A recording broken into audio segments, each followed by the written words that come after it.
दोस्तों, हमने नाग नागिन के प्रेम की कहानियाँ बहुत सुनी हैं, पर क्या आप इन कहानियों में विश्वास करते हैं?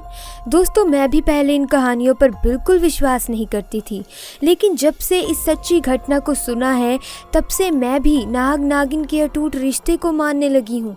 इसीलिए दोस्तों, आप ये सच्ची घटना ज़रूर सुनिएगा। आपको भी यकीन हो जाएगा कि नाग नागिन का प्रेम सच में अटूट होता है। दोस्तों, इस तालाब में आज भी कैद है लाल नागिन। तालाब से आवाज़ देकर लोगों को अपने पास बुलाती है ये लाल नागिन। कहते हैं जिसने भी लाल नागिन को देख लिया फिर वो कभी बोल नहीं पाता। यूपी के श्रीपुरा गांव में 352 साल से लाल नागिन एक तालाब में अपने आशिक के साथ कैद है। इस गांव के लोग बताते हैं कि इस कुएं से कई बार उन्हें उस लाल नागिन के रोने और कभी कभी हंसने की आवाज़ें सुनाई दी हैं। तो कई बार उस नागिन ने उस तालाब से होते हुए गुजर रहे लोगों को मदद के लिए अपने पास बुलाने की कोशिश करी है। उस तालाब से होकर गुजरने वाले कई गांव वालों को तो वहां से पैरों की पायलों और हाथों के कंगन की भी आवाज़ आती है। कहते हैं जो भी उस लाल नागिन के बहकावे में आकर उस तालाब के पास चला जाए तो फिर वह व्यक्ति कभी वापस लौट कर नहीं आता। उसका क्या होता है किसी को कुछ नहीं पता। वहाँ से गुजरने वाले कई राहगीरों ने तो ये तक बताया है कि दोपहर सुनसान समय में उस तालाब में उन्हें कई बार एक सुंदर गहरे बालों वाली लाल रंग की साड़ी पहने स्त्री दिखी है, परंतु इस स्त्री का चेहरा सही ढंग से आज तक कोई देख नहीं पाया और किसी की हिम्मत उस तालाब तक जाने की नहीं होती।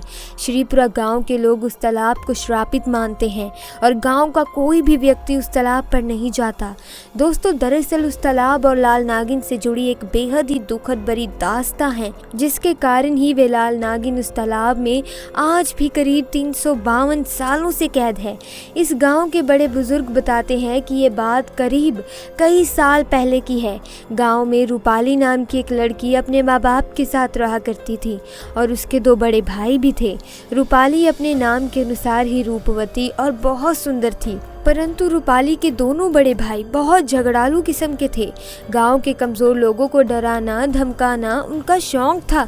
रूपाली के बड़े भाइयों के कारण ही कोई भी गांव का लड़का उसे छेड़ना तो दूर, उसके पास से गुजरने से भी डरता था। रूपाली अक्सर अपनी सहेलियों के साथ बकरी चराने पास के जंगल जाया करती थी। उसी जंगल में एक दिव्य नाग वास करता था। उसके पास मायावी शक्तियाँ थी, जिसके दम पर वो नाग से मनुष्य बन जाता था। एक दिन उस नाग ने जंगल में कुछ लड़कियों की बहुत जोर से हंसने की आवाज़ सुनी तो उसका ध्यान उन आवाज़ों की तरफ गया। जैसे ही नाग ने उन लड़कियों के बीच रूपाली को देखा तो रूपाली के चेहरे को देख उस पर मोहित हो गया। उसे उसी समय रूपाली से प्यार हो गया। अब तो रोज़ जब भी रूपाली सहेलियों के साथ जंगल आती तो वो नाग उसे निहारा करता था, परंतु उसकी कभी भी ये हिम्मत नहीं हो पाई कि वो रूपाली के सामने जा पाए। ऐसा करीब कई महीनों तक चला। नाग रूपाली को बस दूर से देखा करता था। फिर एक बार काफ़ी तेज़ बारिश के कारण रूपाली जंगल ना जा सकी। 1 हफ्ते तक लगातार बारिश के कारण वे नाग रूपाली को नहीं देख पाया था, जिस कारण वे बहुत दुखी था। भारी बारिश के कारण जंगल से होकर गुजरने वाली नदी भी पानी से काफ़ी भर चुकी थी। जब बारिश रुकी तो रूपाली फिर से अपनी सहेलियों के साथ उस जंगल की तरफ गई और इसी का तो वो नाग इंतज़ार कर रहा था। रूपाली का चेहरा देख वे नाग खुशी से फूले नहीं समा रहा था। बारिश के कारण जंगल के रास्ते में कई जगह काई जम गई थी।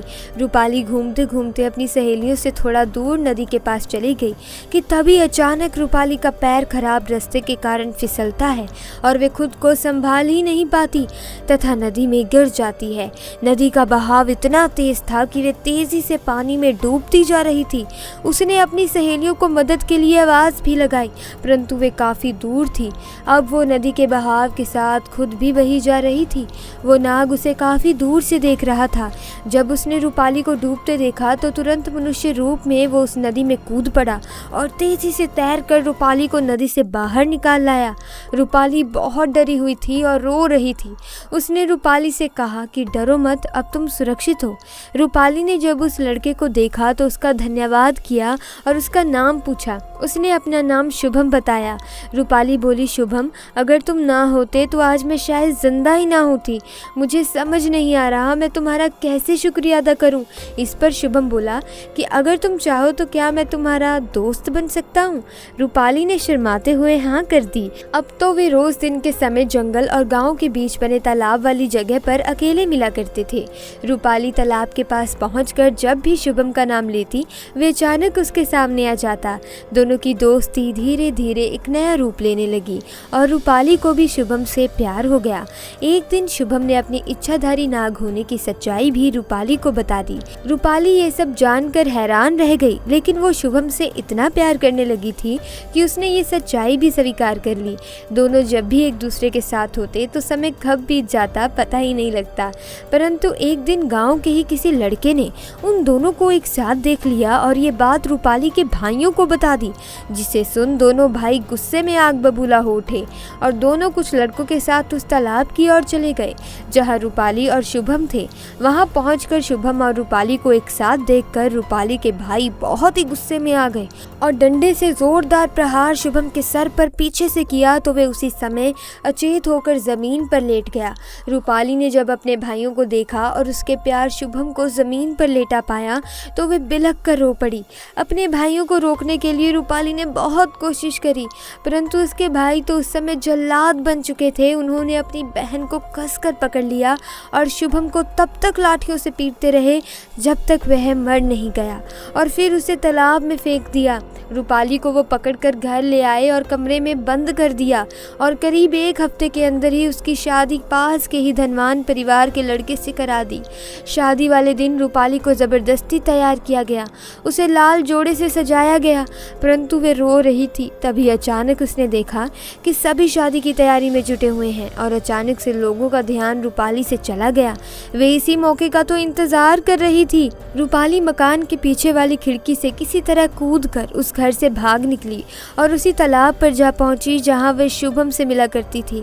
तालाब के पास पहुंच उसने चाकू निकाला जो वे भागते वक्त अपने साथ ही घर से लाई थी। रूपाली तालाब को निहारते हुए बस इतना बोली कि शुभम, जीते जी तो हम एक दूसरे के नहीं हो सके, परंतु शायद दूसरी दुनिया में हम एक हो जाएं। मैं तुम्हारे पास आ रही हूँ।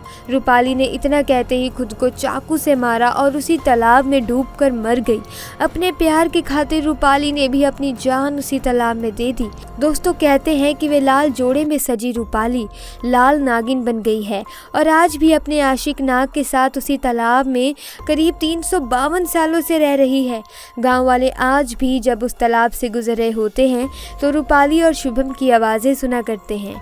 तो दोस्तों, कैसी लगी आपको ये कहानी? मैं उम्मीद करती हूँ कहानी बहुत अच्छी लगी होगी।